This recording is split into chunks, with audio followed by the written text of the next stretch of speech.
നല്ല ഉറക്കം കിട്ടാനുള്ള നല്ല ശീലങ്ങൾ ഏതൊക്കെയാണെന്ന് നോക്കിയാലോ? കൃത്യമായി ഒരു സമയം കണ്ടെത്തുക, ഉറങ്ങാൻ കിടക്കുന്നതിനായിട്ടും ഉറങ്ങി എഴുന്നേൽക്കുന്നതിനായിട്ടും. വൈകുന്നേരം 4 മണിക്ക് ശേഷം ചായ, കാപ്പി, കഫീനേറ്റഡ് ഡ്രിങ്ക്സ് ഇതെല്ലാം ഒഴിവാക്കുക. വൈകുന്നേരം ഏതെങ്കിലും ഒരു സമയത്ത് ഒരു എക്സസൈസ് നിങ്ങളുടെ ഷെഡ്യൂളിൽ ഉൾപ്പെടുത്തുക. Indulge in some kind of physical exercise that makes you sweat. അങ്ങനെ വേർത്തതിന് ശേഷം വീട്ടിൽ വന്ന് ചെറിയ തണുത്ത വെള്ളത്തിൽ കുളിക്കുക. Have early dinner. 8 മണിക്ക് മുൻപ് മിതമായ രീതിയിൽ ഭക്ഷണം കഴിക്കുക. അതിനുശേഷം ഒരു അരമണിക്കൂറിന് ശേഷം ചൂടുള്ള ഒരു ചെറിയ ഗ്ലാസ് പാലോ അല്ലെങ്കിൽ ഒരു അരമുറി ഏത്തപ്പഴം പുഴുങ്ങിയതോ കഴിക്കാൻ ശ്രമിക്കുക. ഒരു 9 മണിക്ക് ശേഷം കഴിവതും സ്ക്രീൻസ് ഒഴിവാക്കുക.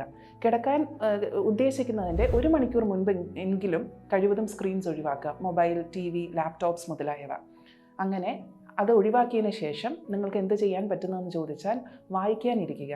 വായന എന്നുള്ളത് തീർച്ചയായിട്ടും ഉറക്കം കിട്ടാൻ നമ്മളെ സഹായിക്കുന്ന ഒരു ആക്ടിവിറ്റിയാണ്. അങ്ങനെ ഒരു കസേരയിലും മേശയും ഇരുന്ന് വായിച്ചു കഴിയുമ്പോൾ ക്ഷീണം വരുന്നു. ആ സമയത്ത് മാത്രം പോയി കട്ടിലിൽ കിടക്കുക. കട്ടിൽ എന്നുള്ളത് ഉറങ്ങാനായിട്ട് മാത്രമുള്ള ഒരു ഉപാധിയാണ്. ഈ ശീലങ്ങളൊക്കെ പ്രാവർത്തികമാക്കുന്ന വഴി നിങ്ങൾക്ക് നല്ലൊരു ഉറക്കം കിട്ടട്ടെ.